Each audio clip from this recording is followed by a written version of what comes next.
Shalom, shalom, shalom, shalom, frères et sœurs, shalom à tous, shalom à tous. Soyez tous bénis, voilà, soyez tous bénis par la grâce du Seigneur, par la grâce du Seigneur. Ce matin encore, nous bénissons le nom de notre Seigneur Yahushua, voilà, que nous aimons tous.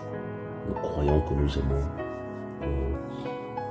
le Seigneur Yahushua qui nous a guéris, qui est mort pour nous à la croix de Golgotha, pour notre salut. Voilà. Nous bénissons le Seigneur pour tout ce qu'il fait dans les nations. Nous bénissons le Seigneur pour son œuvre.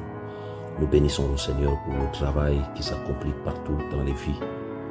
Et la parole du Seigneur de plus en plus qui est en train d'être plantée dans les cœurs. Voilà. Qui est en train d'être plantée dans les cœurs. Parce que la Bible nous dit que non que Paul a planté, Apollos a arrosé, c'est Yahweh qui fait croître. Nous ne voulons plus planter des assemblées physiques, mais nous voulons maintenant planter la parole dans les vies, voilà, dans les vies, dans les cœurs. Planter le modèle biblique dans les cœurs, parce que le Maître est à la porte. Le Maître ne viendra pas chercher une bâtisse, le Maître ne viendra pas chercher un ministère, le Maître ne viendra pas chercher une religion, le Maître ne viendra pas chercher un groupe de frères, le Maître viendra chercher ceux et celles qui l'aiment, les véritables adorateurs, les amoureux, les intimes, ceux et celles qui marchent en conformité avec les Écritures, ceux et celles qui aiment le Seigneur, ceux et celles qui sont connus non pas d'un homme, mais connus du Seigneur seul, connus du Seigneur seul. Tu peux avoir la faveur d'un homme et rater le ciel. Tu peux avoir la faveur de ton épouse et rater le ciel. La faveur de qui que ce soit et rater le ciel. La seule faveur dont nous devons rechercher, c'est le Seigneur Yahushua, Mashiach, notre Seigneur et notre Maître. Et bien sûr, si nous avons la faveur du Seigneur, nous devons aimer nos frères et sœurs dans la foi qui craignent le Seigneur. Nous devons aimer aussi ceux et celles qui nous ont enseigné la parole. Voilà, ceux et celles qui nous ont enseigné la parole, comme la Bible dit, ayez de la considération pour ceux qui vous dirigent. Voilà, considérer veut dire aimer et respecter. Ça ne veut pas dire avoir peur.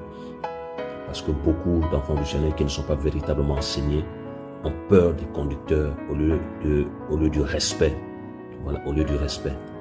Voilà. Et nous bénissons le Seigneur pour les vrais fils du Seigneur. Nous bénissons aussi le Seigneur pour les véritables aînés que nous sommes en train de susciter dans les nations, qui ne sont pas là pour piétiner les frères, qui ne sont pas là pour écraser les frères, qui sont là pour montrer le modèle. Qui sont là pour montrer le modèle. Nous disons merci au Seigneur pour ce qui se fait. Voilà. Merci au Seigneur. Nous allons prendre nos Bibles dans le livre de Tite. Tite, voilà. Tite, Paul qui parle à son fils dans la foi. Voilà, Tite 3 à partir du verset 9. Voilà. Je lis les Saintes Écritures. Mais évite les débats insensés, les généalogies, les querelles et les disputes au sujet de la Torah, car elles sont inutiles et vaines. Verset 10. Évite l'homme hérétique après un premier et un second avertissement, sachant qu'un homme de cette espèce est perverti et qu'il pêche en se condamnant lui-même. Voilà, donc lorsque nous lisons ce texte-là, nous comprenons quelque chose. C'est Paul qui conseille Apollos, voilà, un apôtre passionné du Seigneur et quelqu'un qui a travaillé de fond en comble pour le royaume des cieux, qui n'a pas présenté un homme, mais qui a présenté le Yahushua, voilà, Yahushua.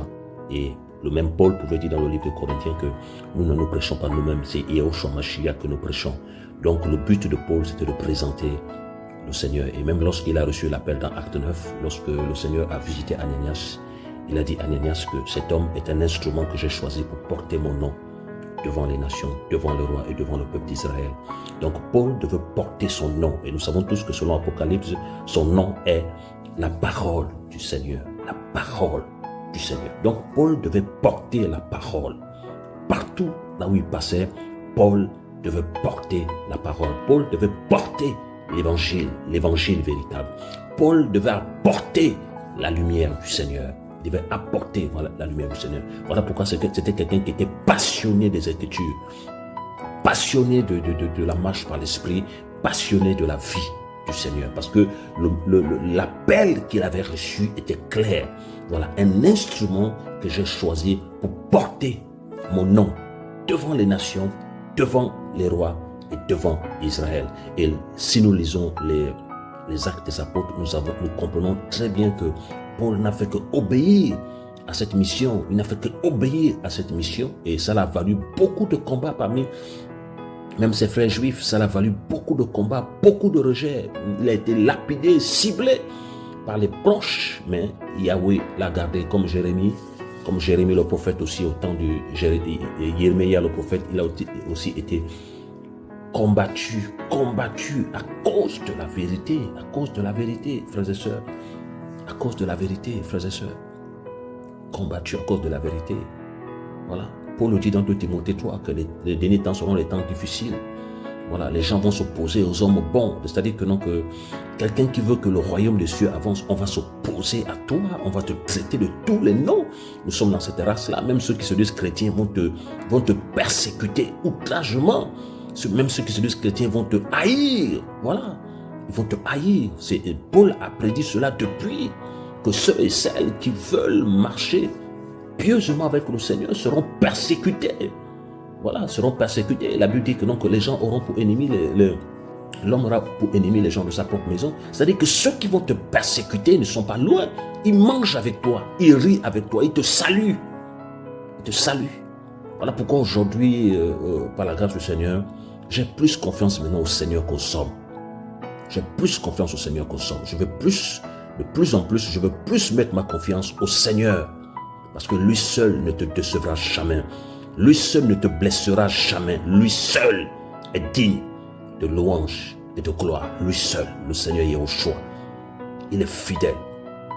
Il est fidèle. Nous sommes nous sommes de plus en plus, les enfants du Seigneur, persécutés par l'ivraie. L'ivraie est là au milieu de nous. L'ivraie. Et voilà pourquoi Paul dit à Tite, mais évite les débats insensés, les généalogies, les querelles et les disputes au sujet de la Torah, car elles sont inutiles et vaines. Donc Paul ici dit à Timothée parce que éviter veut dire de s'éloigner, il dit éviter veut dire que évite les débats insensés, c'est-à-dire que non, que ne participe pas aux débats insensés, ne participe pas là où il y a les querelles, là où il y a les disputes, car elles sont inutiles et vaines. Et au verset 10, là où nous allons plus baser l'enseignement, c'est évite l'homme hérétique. En fait, l'homme hérétique, c'est l'homme qui soutient des hérésies. Après un premier et un second avertissement. Donc, il n'est pas dit que non, que quand tu vois quelqu'un dans l'erreur, tu dois le fuir là-bas. Non, il est dit que non, que tu dois l'interpeller. Parce que la Bible déclare dans le livre de Matthieu 18 que non, que si ton frère a péché, va le voir. Donc, si tu vois ton frère dans l'erreur, tu dois l'interpeller. C'est ce que la Bible dit. Tu dois l'interpeller. Si tu l'interpelles une fois, il ne veut pas. Si tu l'interpelles 2 fois, il ne veut pas. Tu t'éloignes de lui. Parce que s'il est piqué, il va te piquer toi. Donc Paul ici dit que non, évite l'homme hérétique après un premier et un second avertissement. Verset 11. Sachant qu'un homme de cette espèce est perverti, qu'il pêche en se condamnant lui-même. Voilà, parce que quand il soutient les hérésies, quand il soutient des doctrines qui ne sont pas conformes à la doctrine du Mashiach, quand il soutient des choses qui ne sont pas conformes à la parole du Seigneur, il pêche lui-même et se condamne. Et si toi tu le fréquentes, il va te piquer. Parce que la Bible déclare que les mauvaises compagnies corrompent les bonnes mœurs. Alléluia. Il va te piquer. Il va te piquer. Voilà pourquoi le Seigneur impose à ses véritables fils actuellement dans les temps de la fin la solitude. Le Seigneur impose la solitude. Regardons bien, tous les prophètes que le Seigneur appelait, ils vivaient dans la solitude. Charnellement, la solitude est très difficile parce que l'homme est un être sociable. L'homme est un être sociable. L'homme veut être avec les gens. L'homme veut être aimé par son prochain. L'homme veut être aimé par son entourage. Mais ce n'est pas possible parce que quand tu as une mission du Seigneur, tu vas marcher à contre-courant, tu vas marcher à contre-vent. Et ça va te créer des soucis. Et tu vas vivre des séparations de toutes parts. Même avec ta propre famille, tu vas vivre des séparations. Parce que tu dois accomplir la mission par laquelle le Seigneur t'a créé. Tu dois accomplir cette mission. Tu dois accomplir cette mission. Et je suis d'accord avec Paul lorsqu'il veut dire que non, que si je plaisais encore aux humains, je ne serai pas serviteur du Mashiach. Paul a compris que lorsqu'on va accomplir la volonté du Seigneur, bien sûr, on ne parle pas de ceux qui pêchent. On ne parle pas de ceux qui sont rebelles. On ne parle pas de ceux qui tuent leurs frères. Non, on parle de ceux et celles qui craignent le Seigneur, qui marchent dans la simplicité, qui marchent dans l'humilité. Bien sûr, lorsque tu voudras faire la volonté du Seigneur, tu vas vivre l'opposition. On va te traiter de tous les noms. On va te haïr. On va te haïr. Frères et sœurs, on va te haïr. De plus en plus qu'on avance, je me rends compte que non, que même ceux qui se déclarent anciens, beaucoup ne sont pas du Seigneur. Beaucoup ne sont pas du Seigneur. Ils font semblant. Ils font semblant. Ils font semblant. Et une fois, le Seigneur m'a enseigné que une des stratégies des faux anciens, c'est de prendre la tête des assemblées, c'est de diriger les assemblées. Pourquoi? Pour détruire le travail. Pour détruire le travail. Puisque les nouvelles personnes ne peuvent pas discerner. Et ils détruisent le travail. Ils détruisent tout. Mais ils ne savent pas qu'ils n'ont pas affaire à un homme. Ils ne savent pas ça. Eux se disent que non, qu'en détruisant le travail, voilà, le travail peut avancer. Mais ils ne savent pas que non, que l'église a un propriétaire. Ce n'est pas un homme. Il dit, je bâtirai mon église. Je bâtirai mon assemblée. C'est son assemblée à lui. Et Paul parle dans Acte 20, là où il dit, le peuple qui s'acquise par son propre sang. Donc l'église, l'assemblée. Donc son sang coulé pour ce peuple-là. Et toi, à cause de la sorcellerie, à cause de ce que tu fais dans le secret, tu viens détruire le travail du Seigneur. Tu te fais passer pour un dirigeant, tu te fais passer pour quelqu'un qui aime le Seigneur, alors que tu sais que tu es faux, alors que tu sais que tu es un serpent. Tu sais que tu es un serpent. Et tu te fais passer pour quelqu'un qui aime le Seigneur. Et tu sais que le Seigneur va te dépouiller. Tu sais ça. Tu sais ça. Que le Seigneur va te dépouiller. Et quand ces hommes-là détruisent le travail que le Seigneur est en train de faire, ils combattent dans les coulisses la vérité. Ils se disent que non, qu'ils vont finir en paix. C'est une grosse erreur. Regardez bien toutes les personnes qui ont attaqué les véritables prophètes. Comment ils ont terminé. Ils ont été frappés, eux, leurs femmes, leurs enfants et leur postérité. Parce que quand le Seigneur juge, il ne te juge pas toi seulement qui es en train de détruire le travail. Il va juger ta femme, tes enfants et ta postérité. C'est comme ça comment il travaille. C'est comme ça comment il travaille. C'est comme ça. C'est comme ça. Voilà pourquoi la Bible dit que dans le livre de Matthieu 7, que les faux prophètes, on le reconnaît à leurs fruits. Pas au don, parce qu'ils prêchent comme toi. Ils enseignent comme toi. Ils vont te dire, j'ai 20 ans comme toi. Je suis là depuis comme toi. Mais ils sont du diable. C'est la postérité du serpent. Ce sont des races. C'est la race de la vipère. Frère. Et ils sont beaucoup dans les nations. Beaucoup dans les nations. Beaucoup dans les assemblées. Leur rôle, c'est de détruire les véritables fils. Leur rôle, c'est de tuer le blé par la langue. Et si tu n'es pas préparé par le Seigneur, si tu n'es pas préparé par le Seigneur, tu vas lâcher. Tu vas lâcher, mon frère. Tu vas lâcher si tu n'es pas préparé par le Seigneur. Tu vas lâcher. Voilà pourquoi il nous faut la force du Seigneur. Il nous faut la force du Seigneur. Paul dit ici, évite l'homme hérétique. Donc, il donne les conseils à Tite de choisir avec qui marcher. De choisir avec qui marcher. Quand tu dis évite, ça veut dire éloigne-toi. À part l'homme hérétique, il y a quoi? C'est que ceux qui aiment la langue, il parlait tout à l'heure des querelles et des disputes. Quelqu'un qui passe son temps dans les disputes, tu l'évites. Parce qu'il ne va pas t'édifier. Quelqu'un qui passe son temps dans les querelles, tu l'évites. Parce que l'esprit qui est là, derrière là, ce n'est pas le Saint-Esprit. Parce que la Bible nous dit que le Saint-Esprit nous conduira dans toute la vérité. C'est ça l'évangile, c'est ça la parole du Seigneur. C'est ça la lumière du Seigneur. Le Saint-Esprit nous conduira dans toute la vérité. Et la vérité, c'est Yahushua. Donc si tu marches avec quelqu'un qui est tout le temps dans les disputes, qui est tout le temps dans les querelles, qui est tout le temps en train de voir les fautes dans la vie des autres, qui est tout le temps en train de détruire les autres parce que lui il veut une position, tu dois l'éviter. Tu dois l'éviter. Voilà pourquoi aujourd'hui le Seigneur me fait grâce déjà. Je choisis avec qui marcher. Et quelqu'un ne peut pas m'imposer de marcher avec quelqu'un. Non, ça ne marchera pas. Tu ne peux pas m'imposer de marcher avec quelqu'un. Ça ne marchera pas. Quand le Seigneur m'a dit, évite celui-là, hey, je l'évite à 2000%. Pas de sentiment. Parce que le royaume des cieux est forcé. Ce sont les violents qui s'en emparent. Voilà. Ce sont les violents qui usent. Ce sont les violents qui s'en emparent. La violence spirituelle. Pas de sentiment. Pas de sentiment. Voilà, pas de sentiment. Parce que le Seigneur est à la porte. Paul est clair lorsqu'il parle à Tite. Il ne dit pas joue avec l'homme hérétique. Il dit évite. Éloigne-toi de lui. Parce que les mauvaises compagnies corrompent les bonnes mœurs. Si tu marches avec quelqu'un qui passe son temps à s'ingérer des affaires d'autrui, qui passe son temps à salir les autres, qui passe son temps à trouver les défauts dans la vie des autres, mais il va te communiquer cet esprit-là. Il va te communiquer cet esprit-là. Et tu vas perdre la vision. Tu vas perdre la vision. Tu vas perdre la vision. Voilà pourquoi il faut prier. Avant de marcher avec quelqu'un, il faut prier. Il faut prier.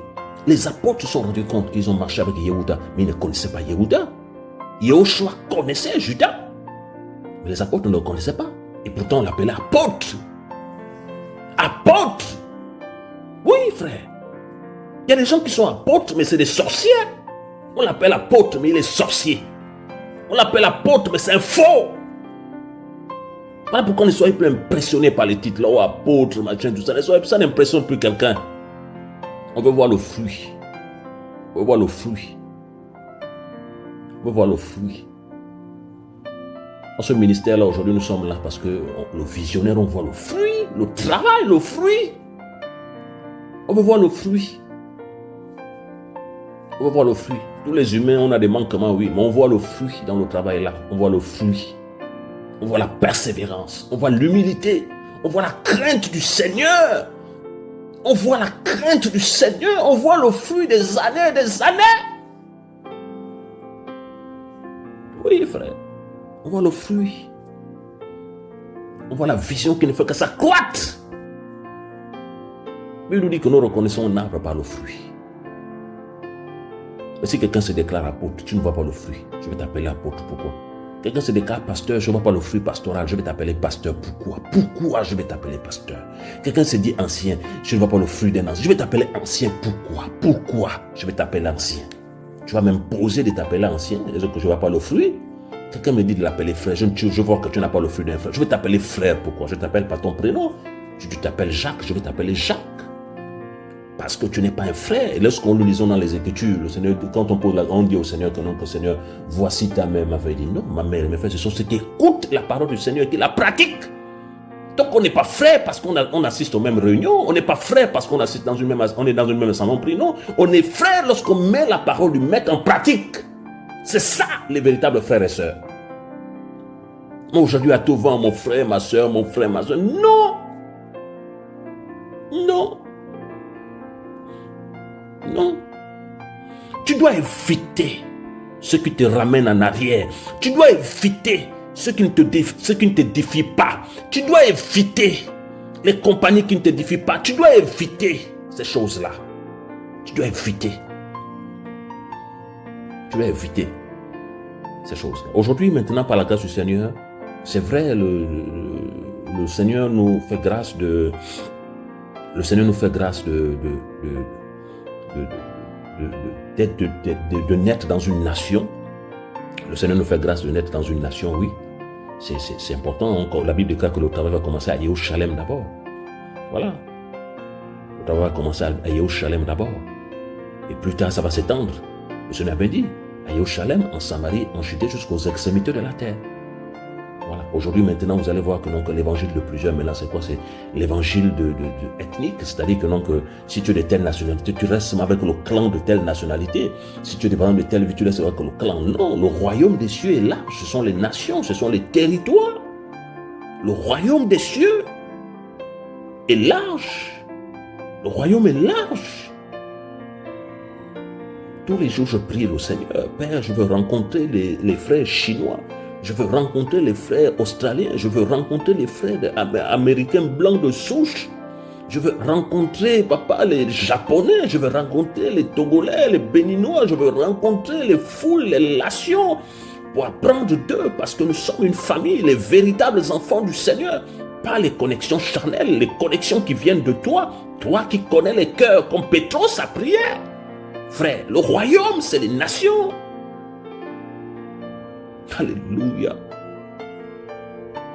Bénissons le Seigneur parce que il a un reste qui ne fléchira pas les genoux devant Baal. Il a un reste qui ne fléchira pas les genoux devant Astarté. Oui, mon peuple, le peuple du Seigneur. Le peuple du Seigneur. La Bible déclare que mon peuple sortait du milieu d'elle. Sortez des systèmes, frères et sœurs. C'est le temps de crier et de crier davantage. De crier. Paul dit à Tite, évite les débats insensés, les généalogies, les querelles et les disputes au sujet de la Torah, car elles sont inutiles et vaines. Évite l'homme hérétique, c'est-à-dire que l'homme qui soutient des hérésies, l'homme qui soutient des enseignements qui ne sont pas confirmés par la sainte doctrine. Évite, il veut dire, éloigne-toi de lui. Sépare-toi de lui. Parce qu'il faut comprendre une chose, quand il s'agit de la doctrine, si c'est la sainte doctrine, c'est-à-dire que ton âme est sauvée, mais si c'est la fausse doctrine, ton âme ira en enfer. Donc on ne joue pas avec l'éternité. Soit c'est l'éternité auprès du Seigneur, soit c'est l'éternité dans le lac de feu. Donc on ne joue pas avec ça. On ne joue pas avec ça. On ne joue pas avec ça. On ne joue pas avec ça. Que le nom du Seigneur soit béni, frères et sœurs. C'est ce partage que nous voulons, nous encourager encore. Nous savons tous que nous sommes dans des temps, Paul l'a prédit dans 2 Timothée 4, que les derniers temps, les gens vont aimer qu'on leur chatouille les oreilles, ils vont se détourner de la vérité. Nous savons tous que le message de la lumière déplaît beaucoup aux religieux, mais nous sommes obligés de proclamer la vérité parce que c'est ce que le Seigneur nous demande de faire, et l'évangile de vérité, même s'ils ne sont plus nombreux qui l'acceptent, mais le Seigneur a toujours un reste qui veut plaire au maître, non pas aux sommes. Nous ne voulons plus plaire aux hommes, nous voulons plaire au Seigneur, tout en respectant les uns les autres, tout en connaissant que nous sommes dans une famille, nous devons nous aimer, nous devons nous encourager, mais nous devons aussi être frais. Nous devons être frais. Voilà pourquoi aujourd'hui nous prions le Seigneur pour que Yahweh garde ses véritables enfants, que Yahweh garde les couples, que Yahweh garde tout le travail qui se fait partout, dans les nations, que Yahweh garde les veuves, les orphelins, les sans-abri, les démunis, que tous ceux qui sont malades, que Yahweh garde. Nous bénissons le Seigneur pour le travail qu'il est en train de faire. Nous prions aussi que davantage dans les nations qu'il y ait la paix. Prions pour Israël, au nom de Yeshua, notre Seigneur et notre Maître. Soyez tous bénis, encouragés, dénombrons, le maître est à la porte. Shalom, shalom, shalom.